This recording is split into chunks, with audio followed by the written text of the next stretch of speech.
While NFL networks buzz about off-season trades, contract disputes, and meaningless award show red carpets, Shedeur Sanders made a different kind of statement.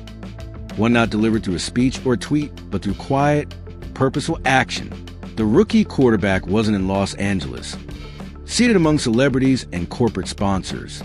He wasn't polishing a speech or rehearsing for the cameras. Instead, he was in the heart of Cleveland, standing shoulder to shoulder with families who had just lost everything. If you're into the real story and all the messy twists they don't show on highlight reels, go ahead and subscribe. And if you're sticking around to see how this Browns QB chaos plays out, you should definitely be subscribed. It didn't make headlines at first. There were no reporters waiting at the scene, no PR team managing the optics, just Shedeur, a duffel bag over his shoulder, a soft hoodie, and a determination that his city, wouldn't face its darkest moment alone. What began as a simple gesture, returning to a neighborhood shattered by tragedy, quickly became something more. Residents of the Rainbow Terrace apartments, still stunned by the explosion that ripped through their homes and left one father dead in a heroic act to save others, didn't expect much from anyone, let alone a rookie football player. But Shedeur wasn't there to meet expectations. He was there to exceed them.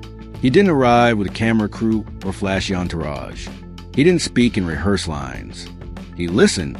He walked from building to building, sat on crumbled concrete steps with grandmothers holding back tears. He crouched down to speak gently with frightened children, many of whom hadn't smiled in days. He didn't just donate. He delivered. He brought meals, toys, medical supplies, temporary generators, clothing, things that were needed, not things that made good headlines. Then he did something few expected. He created the Garden Valley Fun Fest. In a matter of 48 hours, Sanders and a few trusted friends turned an empty lot near the apartment complex into a makeshift carnival, complete with bouncy houses, local food trucks, games, music, and a safe, joyful atmosphere. He paid for everything, not with a corporate sponsorship, not with help from the team, with his own money. The message was simple: joy is resistance, connection is healing, and community is everything. The event wasn't just a distraction. It was a reclamation of space, an act of hope in a place marked by pain. And it worked. Families who hadn't left their homes in days came out. Laughter returned, tentatively at first, then loudly and proudly. A young boy ran up and wrapped his arms around Shedeur's leg, refusing to let go. It wasn't about football. The boy didn't care about passing stats or depth charts. He cared that someone saw him, cared about him, showed up, and that's the kind of leadership most people never get to witness. In the NFL, players are often asked to lead through performance. They lead when they convert on 3rd and 12, when they win games in the 4th quarter.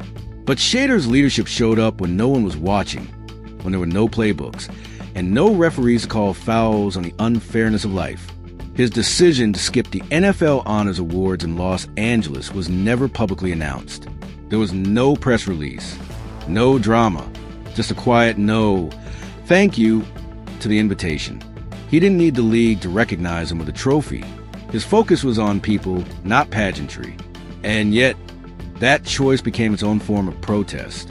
It highlighted, without needing to say a word, the distance between the league's priorities and the people it claims to represent. How often do NFL players walk away from the biggest nights of their careers to serve food to children in shelter? Not often, but Shedeur Sanders isn't typical. Inside the Browns organization, the move sent shockwaves. Coaches who had already been impressed by a performance in rookie minicamp now saw another layer. Character, not the kind of character used to justify a draft pick. Real character. The kind that doesn't require applause to feel meaningful. Team veterans began speaking of him differently, not as the kid with a famous dad, but as the dude who gets it. Cleveland fans, always skeptical of hype, embrace him in a way few rookies ever experience. Not because of a touchdown pass, not because of a win, but because he chose their city over spotlight. He saw their pain, and he answered it. Word eventually did get out, of course. Someone posted a blurry photo of Shedeur at the Fun Fest, handing out cotton candy to a group of children. The image spread across social media. not because it was viral-worthy, but because it was real, unfiltered, human. Commentators tried to spin it into a story about brand building, about authenticity as strategy. But anyone who was there knew better. There was no strategy, just sincerity. In conversations with community leaders afterward, the impact was clear. One local pastor said, "This wasn't charity, it was solidarity. That's what made it different." Indeed, Shedeur didn't swoop in with a savior complex. He joined hands with the people already doing the work. He amplified their voices. He respected their dignity. And in doing so, he redefined what it means to be a face of franchise. Forget commercials. Forget Instagram endorsements. This was legacy in motion.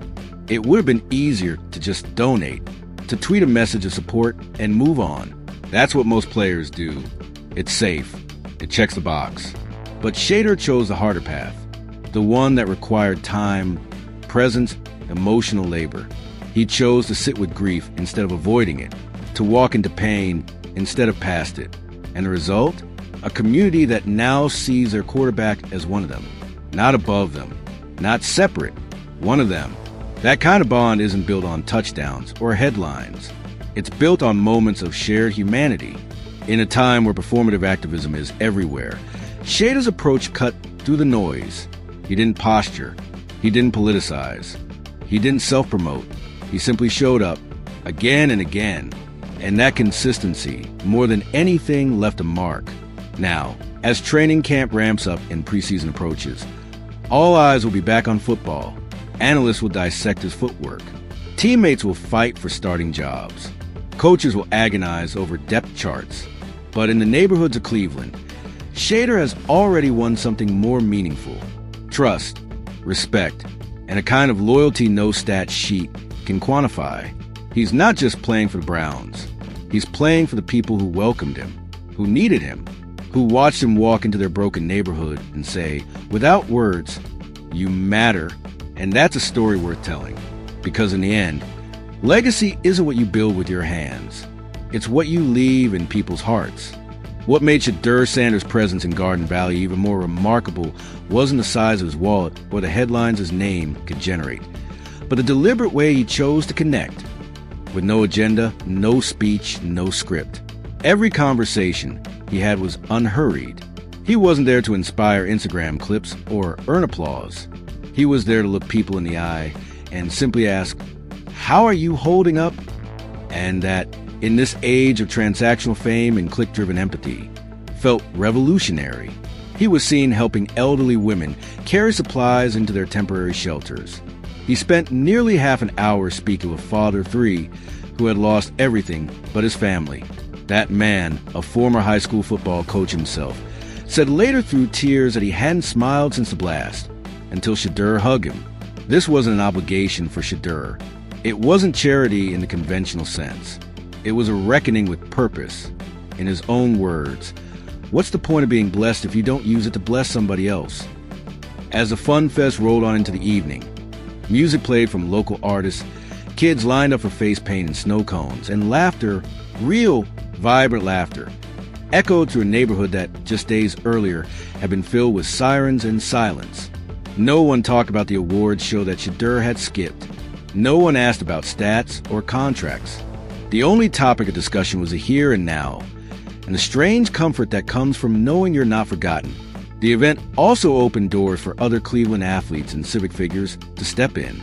Inspired by Shedeur's example, members of the Cavaliers, Guardians, and even city officials began showing up, not for photo ops, but for action. Relief efforts expanded. More volunteers poured in. Local businesses offered job placements for those displaced by the tragedy. A high school nearby opened its gym for emergency shelter. All of it spiraled outward from one man's decision to show up. And in doing so, Shedeur redefined what it means to be a quarterback. Because leadership, especially in football, is too often confined to the narrow parameters of what happens inside the lines. How many touchdowns you throw, how many comeback wins